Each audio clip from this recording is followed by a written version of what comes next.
Where's the love? Where's the love? It's right here in the heart of the city. I'm Silas Grant, and I'm joined by my co-pilot. Yeah. What's up, Tone? What's up, fam? What's happening? Man, I'm good, man. I'm good. Hey, It's man. good to be back in the saddle, man. Nah, man, It's for good to be real. back. Nah, no question. Yeah, and thank Yeah. everybody who watched the previous episodes we've done, the intro one and the one with your dad, obviously. Yeah, man. Special. Yeah. We got another special one here today, too, man. No question. Somebody that if I had to do an introduction, it would be a long introduction, so 100%. I'm going to probably pass that responsibility to him. But we I think joined that's by best because there's a lot of things. a right? lot of things, Yeah. a lot of good things, man. But Shawn Townsend is here with us today, man. Welcome, Shawn. Thank you. No, I appreciate the invite to come sit down with y'all brothers, man. I appreciate it. Yeah, no doubt, no doubt. Nightmare. The nightmare, yeah.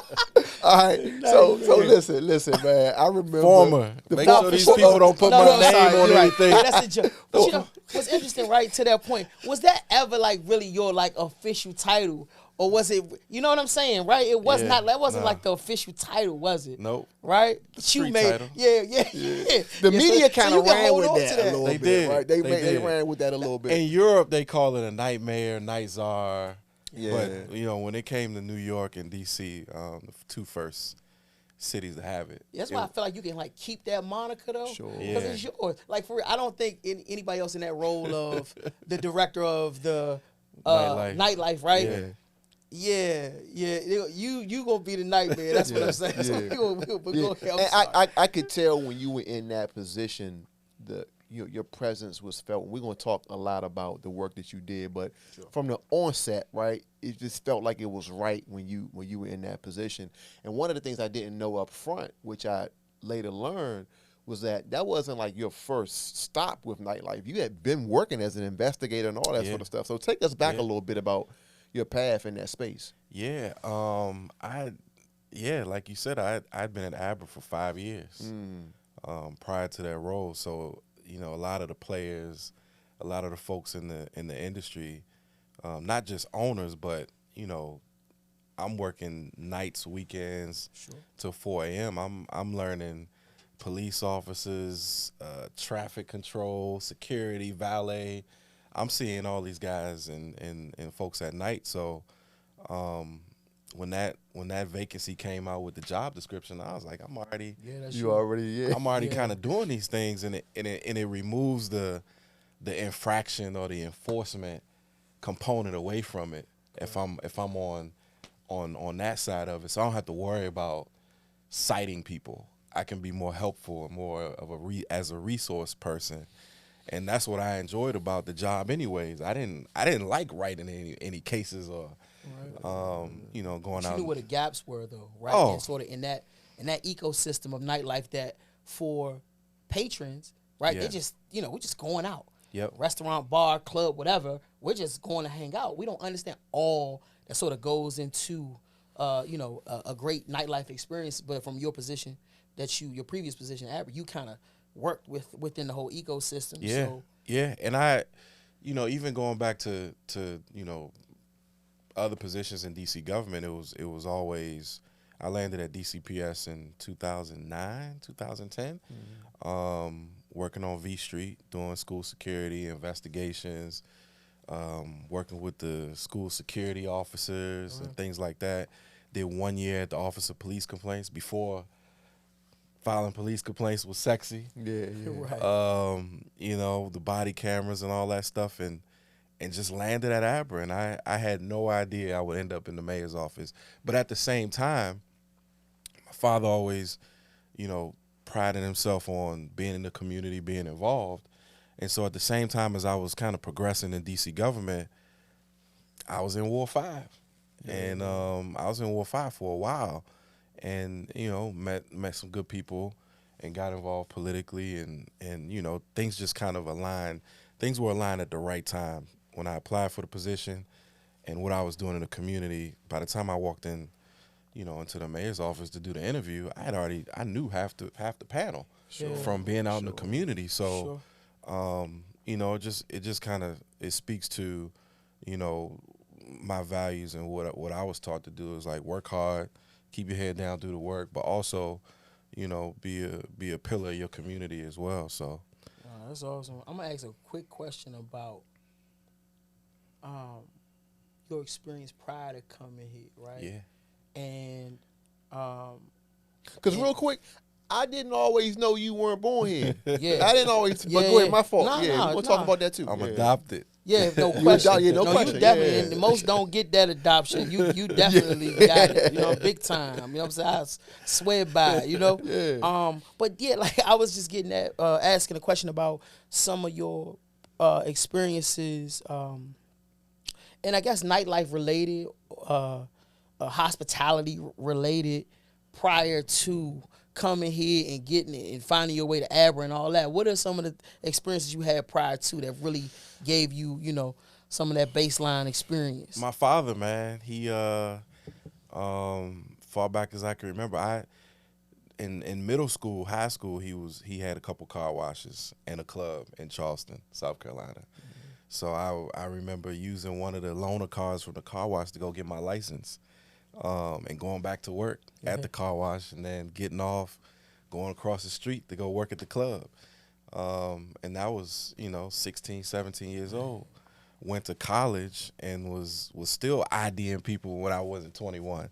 So, a good friend of mine, Don Malloy, who was from Fort Washington, was out in New Mexico with me at the time, and he showed me the club game from a promoter standpoint. And, really understanding how to be valuable in that space, especially as a young college kid. You just trying to make some money, get some more ramen. Sure. And then we moved on to Vegas. Like, we were throwing parties in Vegas for the fight nights. Really? Kevin Hart was $10,000 back then. Yeah, Meek Mill was free. I mean, we were really hosting parties in Vegas after the fight, and that I did not know back then what that experience would lead me to, and how I would use it later on. Just last week, my father opened up another bar. So congratulations. Yeah. So I went down there, soft opening, and what I do, I end up behind the bar, helping to serve drinks and stuff like that. But just even getting to Abra, I knew what it felt like to have an agency come in at night and do an inspection, and you not having the things that you're supposed to have. So I never walked in any spot, looking to jam somebody up. Sure. Because I knew how that felt on the other side of it. And as an entrepreneur, in some cases that can make or break a situation. 100%. So yeah, it's in my blood. Politics and hospitality is in my blood. Yeah. I'm so glad you shared some of the things you shared, because I remember when the city was floating this whole night mayor position out there, and then you got appointed, and the early features on you were out, and there were people questioning, who is this guy? Why does he deserve to be in that space? So to hear you share that, I think, is refreshing, because people see this city as a city for opportunity when it comes to jobs, entrepreneurship, whatever the case may be. But then you got folks who apply for these jobs and they get them, and people are like, well, how did that person get that job? Yeah. But you have a really full sort of like breadth of experience in that space that I don't think most people know. So I'm happy that you shared that. Yeah. You know why you need to clean out the ice machine in the restaurant? Nope. Yeah, I have no idea. Because the mold will build up inside there, and you'll start to see black specks on the ice. So when I get a glass of water or a drink, I'm always looking at the ice to see. You going Nick. You Yeah. looking for the black spot. Yeah. And now I will too. Right? Yeah. I've scrubbed the ice machine before. So like I've been in in that role where, I'm gonna do any and everything to get the job done in a business like that, just because it's an all hands on situation, especially if it's a family owned business and it's not corporate or chain.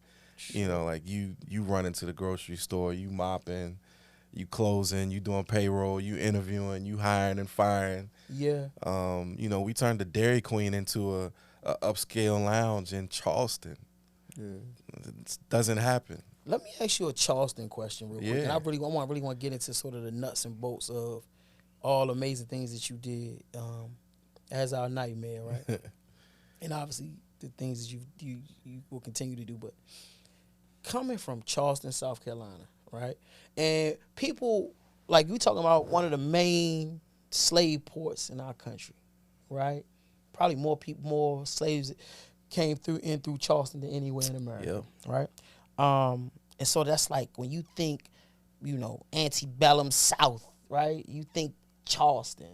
Because even like maybe New Orleans, but New Orleans also been like sort of like New Orleans. New Orleans always been like a melting pot. Charleston was like, you know what I mean? Yeah. Growing up there, obviously, but Charleston a big food city, right? Huge hospitality city. So you obviously spoke to your dad. Spoke about your dad and the club and his businesses, entrepreneurship, and all that stuff. But how was it growing up in Charleston? Obviously, you ain't grow up in the damn 40s, 50s, 60s, 70s, but still, it's still Charleston. Yeah. Right? It's still South Carolina. So can you tell her if to us DC boys who grew up in Chocolate City, we take a lot of that for granted. There's some things that you had to experience in your life, I'm sure, that we never had to deal with. So can you talk to us a little bit about that? Yeah. It's probably one of the main reasons why I would never move back there. Sure. Just because it what people go to the museum to see in one day, like, there are people in Charleston that live that every single day. And in fact, if you go to the museum and you start in the basement like they tell you to, a lot of that stuff in there says Charleston on it. Yeah, the Chuck. Yeah. I had some friends from school that I know from Charleston, and I mean, meeting them and talking to them, Yeah, and it's just, when I think of Charleston now, even now, as a almost 40-year-old man, I think of the Custom House that sits on the water, where the boat would pull up and they auction the slaves off right there, and the building still sits there. So I really, I'm from Hollywood, South Carolina. Like, that's a town in Charleston where broadband is an issue, and ain't no McDonald's. Like, barely traffic lights. Like, there are people still drying their clothes on a clothesline outside. And, going into the back house and using the bathroom, like those are still in things. 23. Oh, for sure. Yeah, yeah. Which is why Clyburn is like big on broadband, because it's places in it's this a need. state. It's a real need. Oh, for sure, absolutely. There are kids that can't get on the internet at home. Absolutely, in schools. So I will never forget that place. Like, my mom was the youngest of 13. I got, most of my family is still there. Right. So when I go home, of course I go. There's sometimes I go home and I don't even go downtown. Like, I don't go to the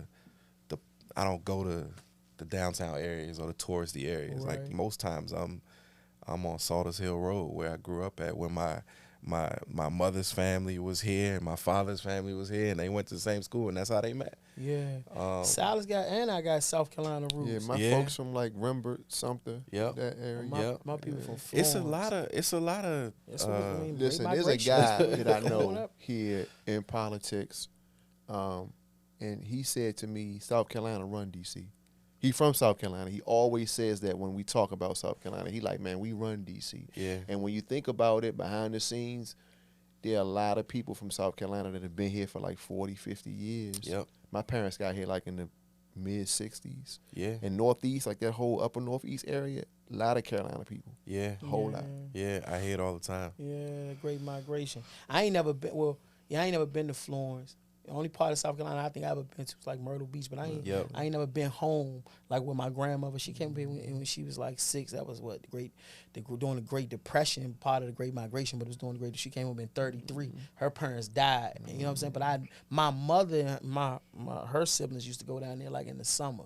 But when it got to us, we never died. I really want to do that now. Gotta go. Got older. Yeah. Gotta go. Yeah, you gotta go down there. I can imagine your family is super proud of you because, boy, you made it. I'm telling you, you probably the talk of Hollywood down there. Hollywood for real. I mean, he's real Hollywood, from Hollywood. I mean, it makes sense. Vogue magazine and all that. I mean, it's just, I I don't look at it that way. I just, you know, I look at it as, you know, I just want to make them proud. I know. Yeah, I just you wanna done make them that. proud. I mean, I You can definitely imagine. done. That you Is done it that. context for you? Right? Like I think about that, and I think about that with a lot of people. I feel honored to call my friends. Right? Yeah. I think about that sometimes. Right? Like, you know, and I don't know the you know where all your family members went or what they've done. You might, you know, whatever. But sometimes, you know, I think like, dude, can people really grasp like what you've become? Yeah. You know what I mean? I hard, don't. right? It's, you know, it's a fine line. You know, I try to tread lightly, especially when it comes to family and like saying, oh, well, I'm doing this and I'm doing Look that. at me. You know, if they interested in, you know, they can look it up and see what's going on. I'm pretty active on social media and things like that. You know, I try to stay humble when I. Yeah, they might when see I- you other places, even not on your social. You know, what I'm saying? Now, look, I want to get back to you talking about being first or being forward, right? So you get in this role that Silas spoke of, right? And everybody like, man, who this dude, man? You know, because that role, you know, people was telling a lot of other people that people, especially locals, knew. You know what I'm saying? To apply, and then you like, well, they come out of left field. Who is this guy? Da, da, da. Yeah. You get into you walking into that, you're not oblivious, you understand that, right? What's the strategy? Like, so you get in this role and you know, because I remember telling somebody, I remember reading the announcement though. Right? Like, did you read the announcement? Did you read what this person is responsible for? Yep. You think it's just go to the club all day? Like, no, did you Yep. read what it is? So what was your strategy approaching? And you was the first person to ever hold. This was brand new. Yeah. I know it's a beauty in that sometimes, but it's also scary because nobody did it before. So what was your thoughts? It was a lot of pressure. I felt, you know, I think I put a lot of the pressure on myself because it was new. It was never done before. I mean, we obviously had resources in New York and what other people had done outside of the country, but DC is DC. So, you know, we operate a little different here, and I had to figure out what the role was going to be. I had to carve out not only what my role is, but what the office is. How would we connect with other agencies? How would we work on behalf of the mayor? How would we, you know, represent her at nighttime? And like, how can we be more of a resource to the industry? Like, what was going to be that role? And the first thing I thought about was creating a benchmark and really like creating the framework for the work that we would do. And the only way that we can create the framework is by knowing where we were at the time. And so, you know, I started lobbying for money to do a nightlife study to really figure out, you know, like, how many places do we have at night? How many employees do we have? How much money is the city generating off of nightlife? How much taxes are businesses paying?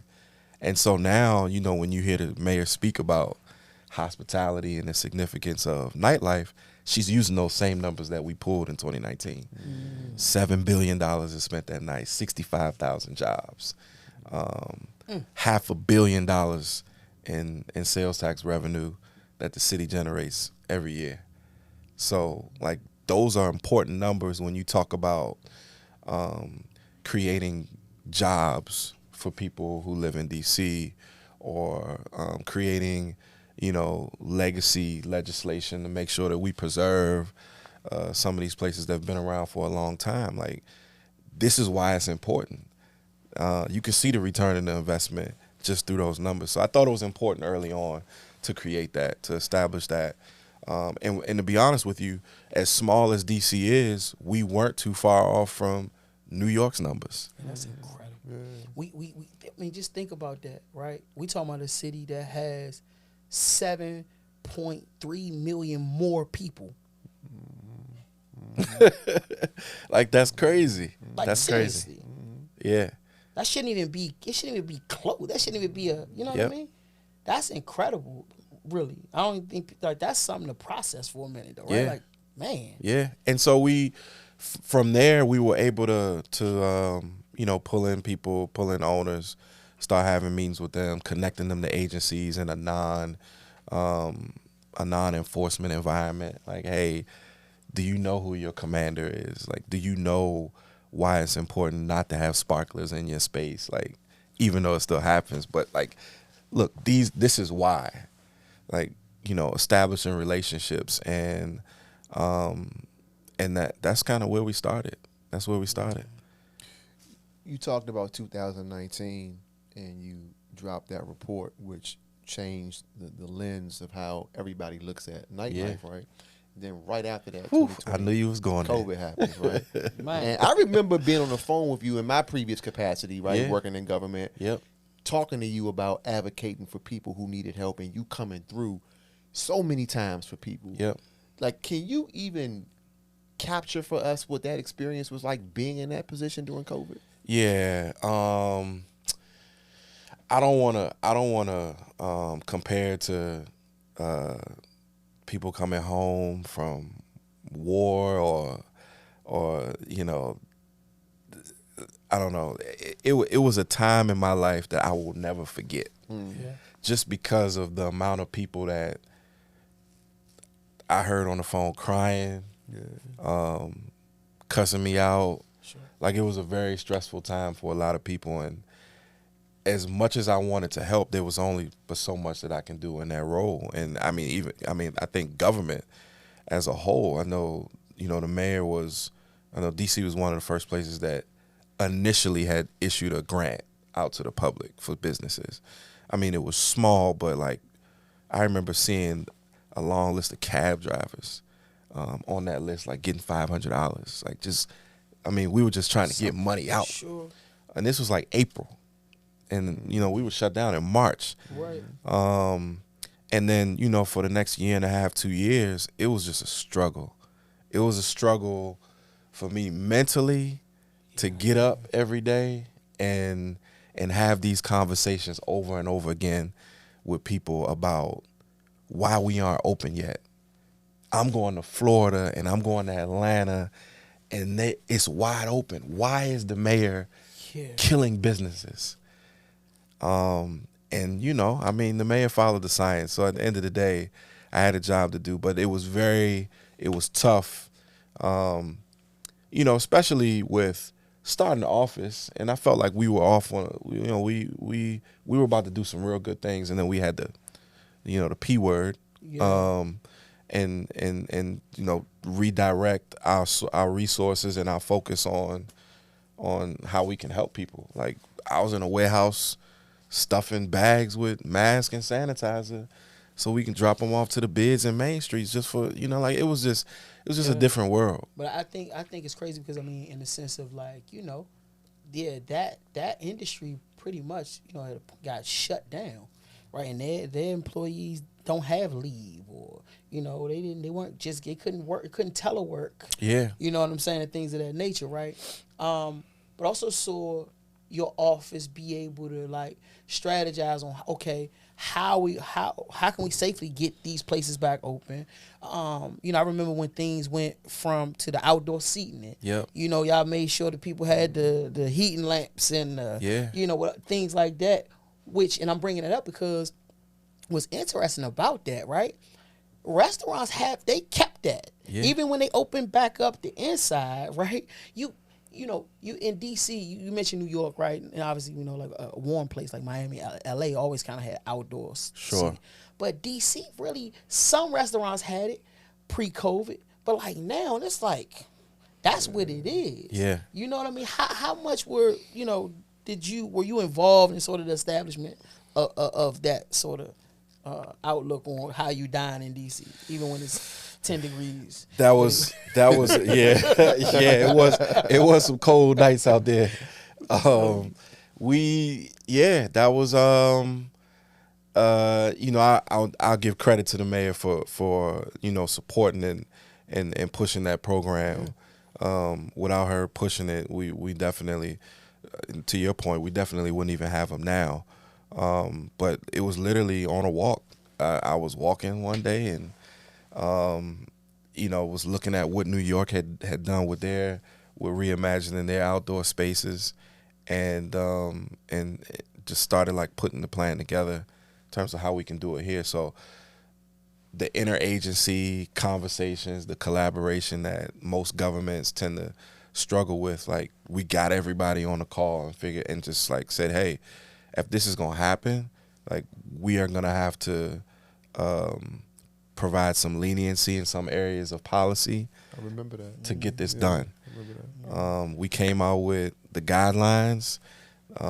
We got $4 million, and we put out grants on the street to help winterize their outdoor spaces. So it took from Ace Hardware to Logan to Home Depot. I mean, we're calling. I remember talking to Home Depot, their government affairs person, who lobbies on the Hill. I'm like, hey, we need. Yeah. I don't care what's happening in other cities, but we need these heat lamps here. Yeah, now. Because there was a problem with them at the ports getting in. Yeah, I was going to say that the whole supply chain was. Oh, it was crazy. So my man Jaron down at the bid at that time. Oh yeah, shout out to Jaron, good man. Yeah, he was like in prime position to help us like store the heaters, and like Jaron was really doing some of the dirty work behind the scenes on making sure that we were able to supply restaurants with a lot of the equipment that they needed outside.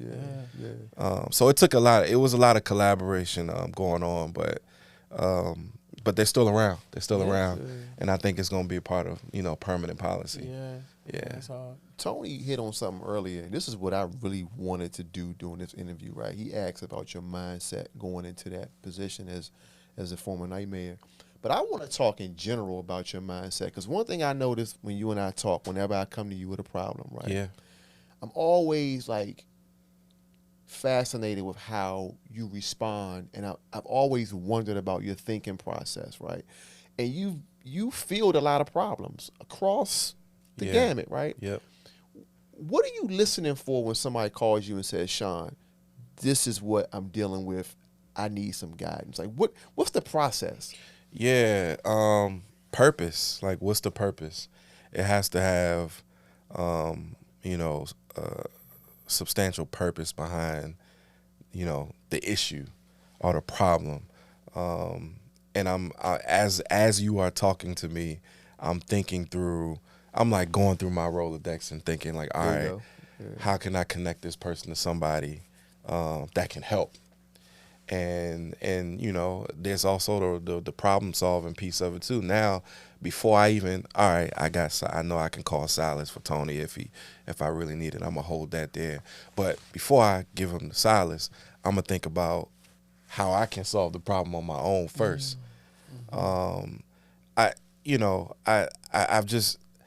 I've seen so many people not be helpful in situations where I know that they can be helpful. I don't want to be that person. Yeah. And I feel like it's my obligation and my duty as an adopted person of this city to be as helpful as possible when people reach out to me who are from this city. And so that's something I don't take lightly. And I've always just, that just stays with me. I always try to be as helpful as possible. And it, like I said, it got to be passion. Like, of course, people call me every day with every single problem you could imagine. Yeah. And trust me, And there are just some things that I can't touch. Right.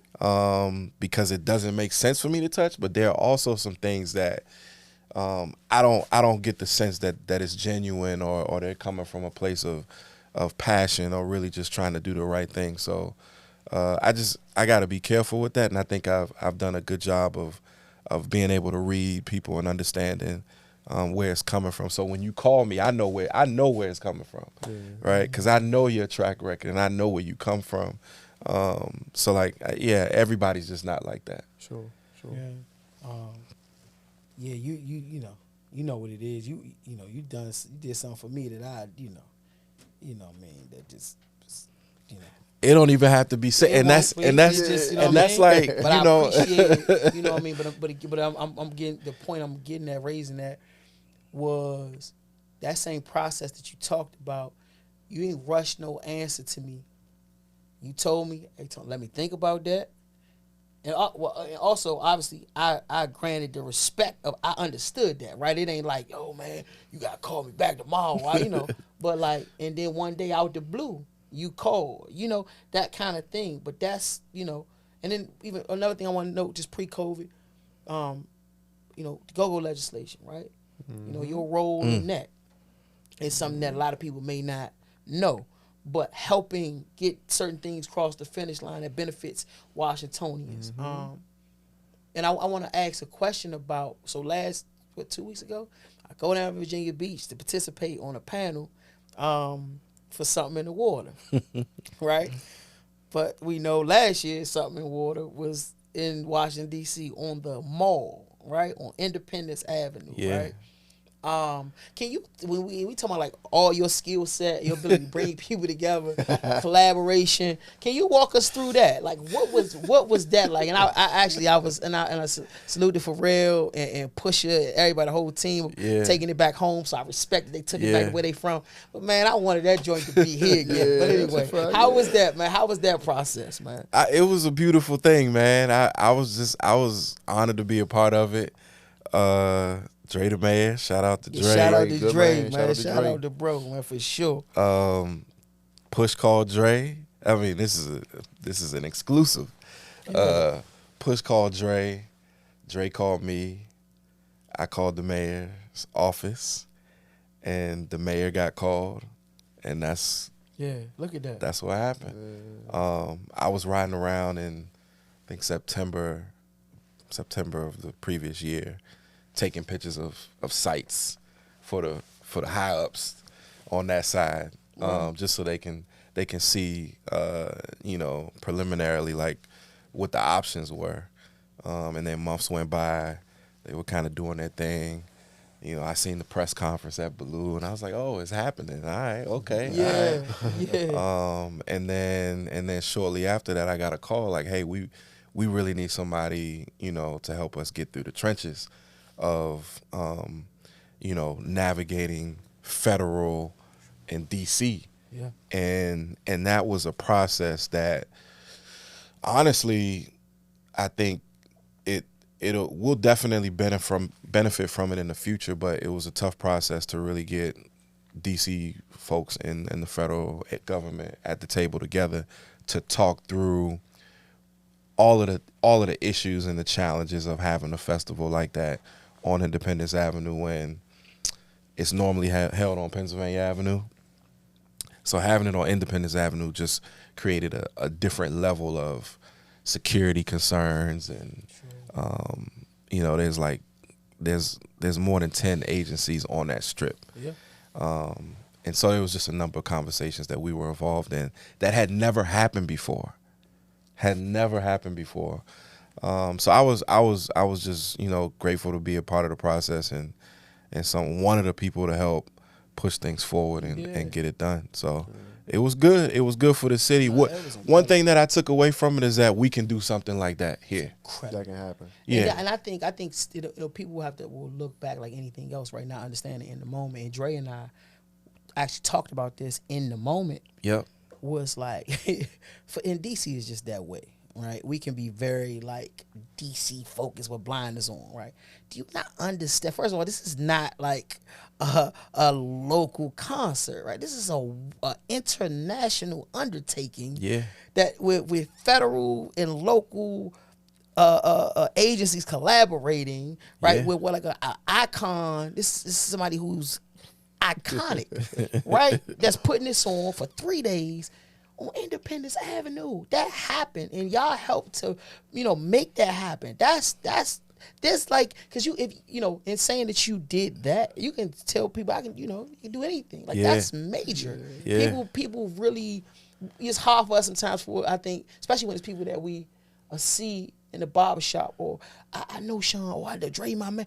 We lose context of how great they are. Yeah, man. And what's crazy is, in the midst of all that, I remember you driving me around in the golf cart to take me to the other part of the venue. And it's just like, in the midst of all of that, he like, Silas, get in, let's go. That's what I'm talking about. That's what I'm talking about. And I think that, you and I talk about this a lot, even with each other, that, because a person is so approachable, and so humble that, you know, it's unfortunate that for people sometimes that makes them not see you in your fullness, which to me is crazy, but it happens. You know what I mean? But I just wanted to, you know, sort of discuss that here, just so people understand like how important of a figure you was in bringing something so iconic, you know, to the city, man. Yeah, no, I appreciate that. Dre and I was talking almost every day around that time, and like he had a role, I had a role. We knew each other's roles, and we played it well, you know, to make it work. So no, I mean, I was happy to see it, you know, come, and unfortunately it left. But like I said, it can happen again, and I know there have been a number of conversations since then about some. Can I ask one more question about the Summer in the War? Well, somehow I don't know if it's so much of a question, but somehow I want to raise. I'm sure you had a lot to do with this too. When you was at Something in the Water, right? The vendors, the people that was there selling food and drinks, were people that I knew. Restaurants and establishments from this city, right? And a lot of them were black owned, women owned, minority owned, and people who are vested in the advancement of the culture of what we know as DC. That's right. Not just DC people, but people that's like, they got a stake in the ground. 100%. That's right. Whenever I was asked the question, whenever I was given the opportunity to provide some advice, right, I gave it. And that will always be on my mind when I'm having these conversations. And to be honest with you, like as bad as it may sound, a white person like drilled that in me about DC. Love that. You gotta do that. Love that. Without a doubt, every single conversation you have has to be intentionally black. Because nothing was more. That's right. My most rewarding experience from that weekend was that night when you took me in the golf cart and we went into the other space, the remote space, the lounge, and Ty was catering it, MLK Deli. Shout out to Stunner. And I talked to Stunner in the joint. It's like to see him walking around in that space, to know that he outfitted this space with the food. Nah, for real. And then seeing Dion and seeing Jerry return to Natural and the museum with the merch and the madness and the lamb chop dudes, they gonna be at the DC Natives Day. They the DC Flames, District Flames. And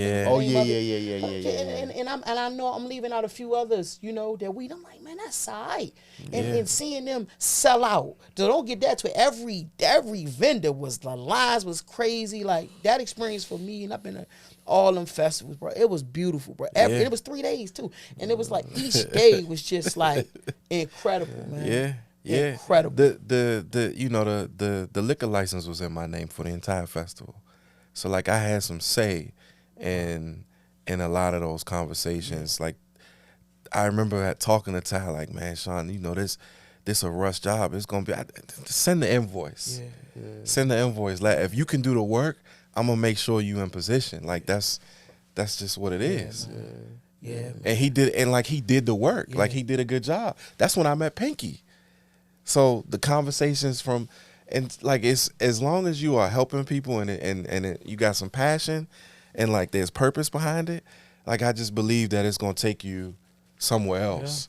And I was able to, you know, connect the dots with her, and that's how I mean, it's just crazy how stuff like that works, but that's how I just keep meeting new people by helping them.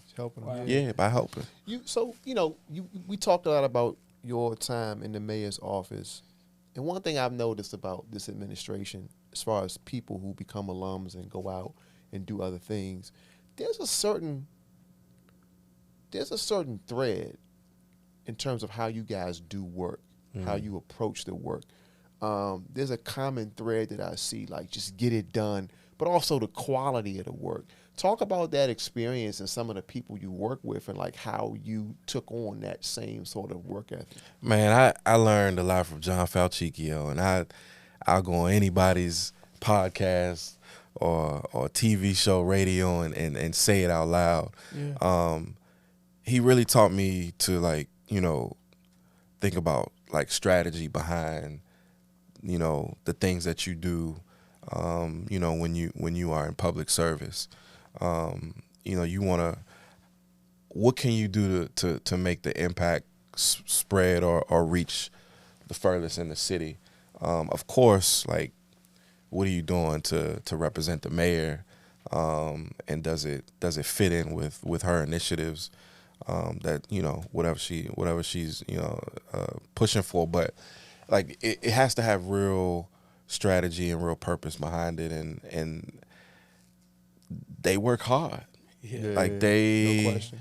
they work hard at it. And I mean, yeah, like those ANC meetings and those community walks, and like, just really, you know, when you go behind the curtain and you see the conversations that are had, and the follow-ups that are being done, and the mayor herself, like, asking for, you know, a briefing on that issue that we saw out on Georgia Avenue when we walked, like that means something to people, you know, behind the scenes, for her to be that involved in those conversations like that. And so, you know, like, obviously there were conversations that I wasn't involved in, but from my perspective, from, you know, a nightlife perspective and hospitality, like, she was involved. Right. And that kind of forced all of us to stay up late at night and do the work, because we knew we had the answer to that. Yeah, she gonna. What I've seen, even, you know, obviously never working for the mayor, but just working very closely to people that do.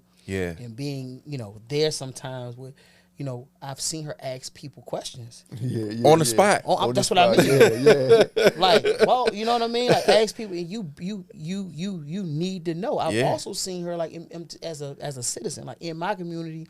And I remember one day specifically, one of our ANC sort of tried to answer a question that she asked to a resident. She was like, oh, no, I'm talking, you know? I saw that, I respect that. That happened to me. Yeah. Full transparency here, right? In my previous capacity, we were on a Zoom together, she and I was reporting out from the council side on the budget. And after I finished, she said, "But it is my budget." She told me that straight up. Yeah, be direct. Yeah, that's why. And when you come to her with something, you know, you need to know what you're talking about. Don't make it just all emotion. Know what you're talking about. She respects when okay, we're gonna look into that type of thing. You know, people be coming just la la la la. So, you know, she gonna check you with the facts of it. Yeah. Especially from how she see. You know what I mean? I've learned that in terms of her approach. But that pushes her people to make sure. I raised that point to say it pushes her people to make sure that she has the information that she needs. It's like, it becomes repetition, especially in a small office, and you're in the cabinet. Oh, you gotta be. I mean, it was three of us. Like, I needed to know the information. Yeah. And you always thinking, well, what if she asked me this? Or what if, you know, what if her chief of staff asked me this? Like, you got to be prepared for those things. So I never wanted to be the one to not have an answer for anyone above me that asked it. So I was always, like, on point. So what about in the new role, right? You run the restaurant association, right? Yeah. Congratulations, by the way. Congratulations. CEO of the restaurant association. Let's be clear. So, and I'm glad you said it that way, because my question was going to be, right? Are you as demanding on your staff? Like, they better have that information. Like, how does that work? How does that's a great question. That's a good one. What happens That's with a good that? one. How has her leadership style impacted your leadership style? Yeah, I'm not her. But I am, you know, thoughtful in the approach in terms of thinking about how we can, you know, impact more. Like, yeah, I took over at a time when, you know, we got a bunch of things happening right now in the restaurant industry and food retail specifically. And we don't know where we are going to be as an industry in the next 3 to 5 years. Yeah. You got the tip wage battle, which is I wanted to talk about that. Which is over, but, like, you know, the remnants of it, the implications of it are serious. And, you know, just like I've seen her handle, you know, everything from COVID to Trump, you know, you handle it. accordingly. You do the work. You gather the facts and you make decisions. And I got a small team. It's 6 of us, but they all kind of have their work carved out in their positions, and they we work together as a family. And that's just what it is. You like pain. Because like you had left, you went to Dewey Square, like it was cool. It was like good. It was good. I took the call. My first call about RAMW was, I tell everybody this, was on the coast in California. I was at the St. Regis Hotel at a conference looking at the Pacific Ocean. I think you told me this. Yeah. I remember you told me this shit. And I was just like, I don't know if I want to jump back out the window. But it's a calling. It's a calling. I mean, y'all know I'm speaking to 2 people that understand that. Like, it's a calling that you have to just do certain things, and no matter how tired you are or how challenging the moment is, like, it is what it is. Like, that's what we're here for. Sure. Yeah, man. You mentioned the tip wage thing. You got retail leaving cities. Yeah. And not just Washington, but just, and it ain't just about public safety, but public safety has played a role in some of that. But COVID, the remnants of COVID, downtowns aren't bustling anymore. How do you help chart the path forward? Like, what will this industry do to sort of transform itself to be around? You spoke about that 3 to 5 year window. Yeah. I mean, it starts with council. Our council is interesting right now, but, we got some champions. Mainly Kenyon McDuffie he's introduced a bill that pretty much outlines some things that will help offset the increase in labor costs. So what people, it's confusing. The whole thing is confusing. I'm still learning about it as we go. But in layman's terms, we are getting rid of the tip credit system, which now forces operators to pay their tip workers more. So right now, your tip workers making, increase went up on May 1. So your tip workers making $6. And the credit allows the credit it allows it is the remaining $11, or what's the minimum wage now? Yeah, I think it is 17. Yeah, So the $11 is credited, right? And now with the I think we had 70-80% of the voters voted in favor of eliminating the tip credit, Initiative 82. So now that $6. The operators now have to pay the full $17. It will go into full effect. On paper, it says July 1, 2027, but this council legislation, we're ripping the Band-Aid off from July 1 of 2025. That was the compromise for us to get the things that we're asking for in this bill that'll help offset the costs.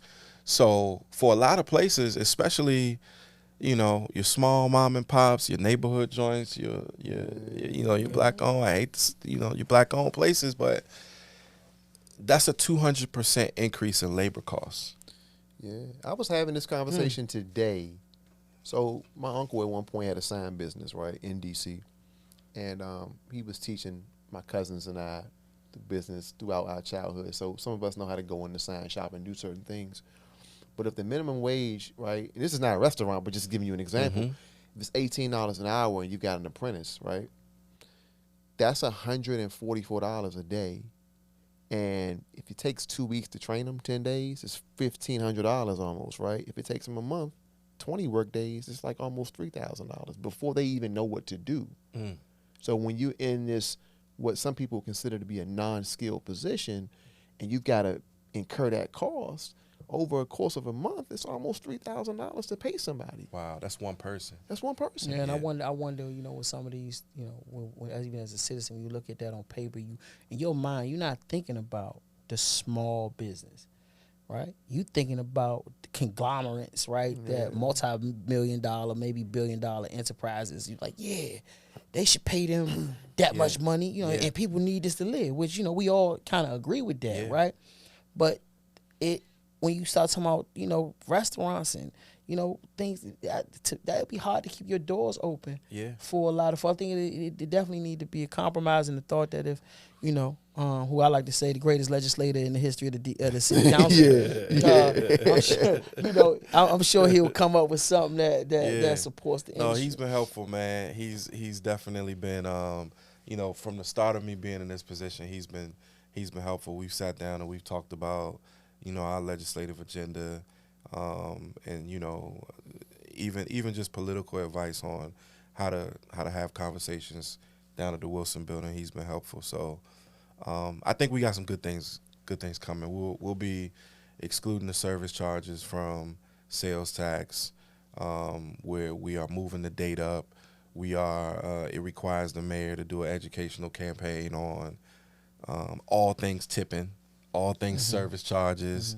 It defines service charge clearly, so you know, the attorney general can't come out and say, you know, deceptive fees, da da da da. No, we know what a service charge is. It's in law. It's in writing. It also talks about percentage-based leases, where landlords, you know, they calculate how much sales you've been generating, and that's what you pay in rent. It also excludes the service charges from that too. So there's some things in the works to help these owners sort of navigate. Now they got to make decisions. They got to decide whether or not to raise the food prices on the menu. They got to decide if you know, that service charge is going to be 20% or 8% or 3%.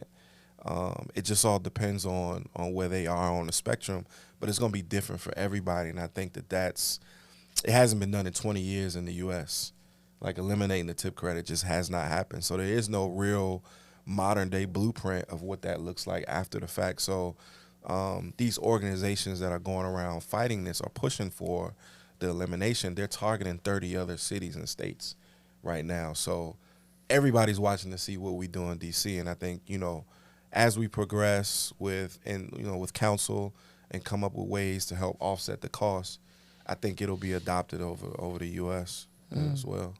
So you've taken on this role as CEO, Restaurant Association, but also looking at it through the lens of, as an adopted Washingtonian, right? Yeah. Making sure that the things that you do always have that impact positively on the native folks here. Looking at a guy like Ty with MLK Deli, Keem right down the street with Bronze, right? Shout out to him as well. Yep. People sometimes have a pessimistic outlook on the future from that native perspective. What can you say to reassure some aspiring restaurateur that wants to do business in D.C., they want to stay where they're from and do it, given all the new hurdles and everything that's going on? Like, what can you say to reassure them? You know, despite all that's going on in D.C. and you know, I think we'll get through some of these things. It's still a good place to be. It is still a good place if you are an aspiring entrepreneur who wants to open up a restaurant or become a chef or be a bartender or, you know, just have a career in the industry. We are still Michelin starred. We are still James Beard. Like, you know, Chef Gordon Ramsay didn't open up 2 places here after the pandemic because it was a bad place to be. Like, he said, we've been studying D.C. for 5 years, and this is a good place to be. And so, you know, I think there are a number of opportunities here. You know, you can – obviously, I would love for everybody to join RAMW. That would make me look real good, right? But there are folks that I talk to that I have not asked to join the organization that I work for, and I still give them unsolicited advice and help and connect them to others. So, I mean, you could ask Ty, you can ask the 10 black owners that I met with 2 or 3 times since I've been in this role to you know, kind of like push them to be more involved in the policy and legislative world and advocating for the things that they feel like they need in order to make it. Like, I want to have the conversation because if nobody else is, like, I want everybody to know that they can always come to me and that organization to get answers or to seek assistance for whatever it is that they need. You know, we'll be doing some stuff in the workforce area as well. Awesome. You know, we just inked a deal with Chase Bank. You know, I know they've been doing a lot of work in the community, so we are switching banks and talking about a lot of other things that we can do to help aspiring entrepreneurs and people who are already in the industry. That's good. That's really cool. As our time, you know, wind down, I do want to ask you about, man, you did something really, really important last summer. You know, in our community, you know, we call it jumping the broom, man. You know, can you just talk a bit about your queen and how marriage has been and what it's meant for you as a man and also as a leader? Man, you know, every once in a while I'll change. You know, somebody asks me how's married life, and I'll change my analogy. Right now it's like a roller coaster. You strapped in, you can't get out. Yeah. And you're going to go up and down and up and down. But even when you are going down, you get the bubbly, you get the butterflies. Yeah. So although, you know, it's a valley with dips and lows in it, right? Like, it's the journey that you on together. And at the end of the day, like, I know that she in it for the same reason that I'm in it. Yeah. And, you know, like, you know, you have good days and you have bad days, but that's my queen. That's right. That's my queen. That boy lit up too. Like, boy, he lit up now. But we leave everything at the door. Yeah. And that's what's it. important about That's our it. relationship. If we leave it at the door and, you know, like we bounce off of each other, and that's what's good about it. Yeah.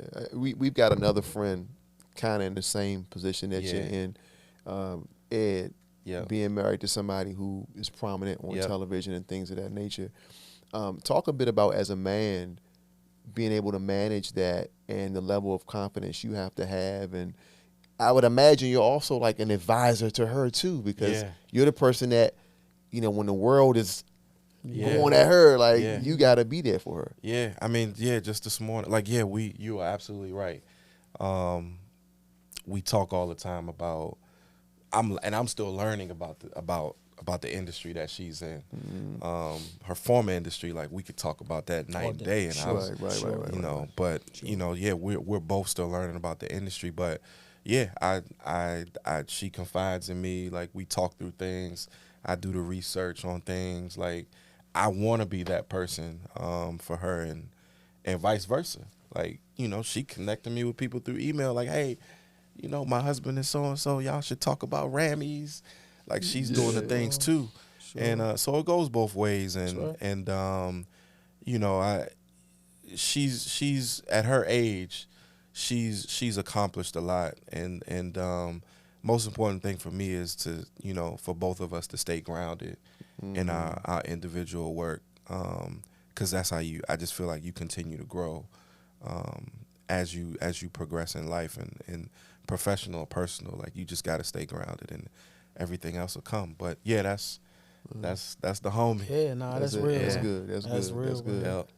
But I appreciate y'all. Like, y'all are pillars in the community, man, and to see, you know, y'all just keep evolving into you know, like a greater men for our community. And you know, y'all two people that I look up to. So for y'all to have me on, I was like, oh yeah. You were early in the list too. Like, we got to get Shawn on there. Now we just got to figure out how we get, you know, the Gucci connection. Thank you so much for taking time out with your busy schedule, bro. For real. Sure. Can I ask one last question though? Yeah. Like, what would you say to the 12-year-old Shawn in Hollywood, South Carolina, right now? Like, wow. Damn, that's a good question. Yeah. And you mean like looking back on just it? Looking back, like what would you tell him, man, expect this to have happened, or this is going to come along, or, you know, give him some guidance. You know, like, there was a time when, and like, you know, maybe middle high school, where I felt like I was finding myself, like, really trying to figure out who I was, like, what crowd do I want to hang with, what what shoes do I want to wear? Like, you know, I didn't have Jordans until I was, you know, of age, right? So like, you know, we just didn't have it like that. You know, I didn't come from a wealthy family, but we weren't poor. Like we were, you know, middle of the road, like everyone else, in my community. So I wish I would have stuck to myself earlier, in those years than what I you know, I finally figured it out. But you know, I would just tell that younger self, just stay true to who you are, and do all the things that your parents told you. You know, be kind to people because it's gonna come back to you, and don't worry about none of the other stuff. Like, just keep your head on straight. And ironically, that's probably your best attribute now. Yeah. From outside looking in, Yeah. you conceptualize it in a way that I couldn't articulate it, but that is essentially the best attribute that you have, is that you are Shawn is Shawn. You're not trying to be anybody else. And my wife says it all the time. Like, you just gonna get, he is who he is, and that's who you gonna get. And if he loves you, he loves you. And if he don't rock with you, he just don't rock with you. And that, like, you know, it is what it is. But I got a lot of love for a lot of people. And that's me, man. That's me. Young man from Hollywood. That's it. Yeah, we're Hollywood, right? Yeah, all the way. Man was in Vogue. In Vogue, man. It's a lot going on, not Tone. people, not, you know. Not shade room. Not shaded. It went there, too. But he was. You blew past there a little bit. Yeah. Vogue. Yeah. What Drake say, I can get you in Vogue. Yeah. I'm telling you. Ladies and gentlemen, Shawn Townsend, man, the one and only. I'm really glad we got this interview done because I felt like there was a lot that needed to be said to kind of build out sort of like the color to the story. Yeah. And you did that. So I appreciate you coming through. Thank you. Appreciate y'all. Much love, bro. Yep. Thank y'all, man. As always, man, we on Movement, Heart of the City, Tony and I doing this thing, man, the way we do it. So until the next time, peace and love. Peace and love. That was good. Oh, man. Yeah.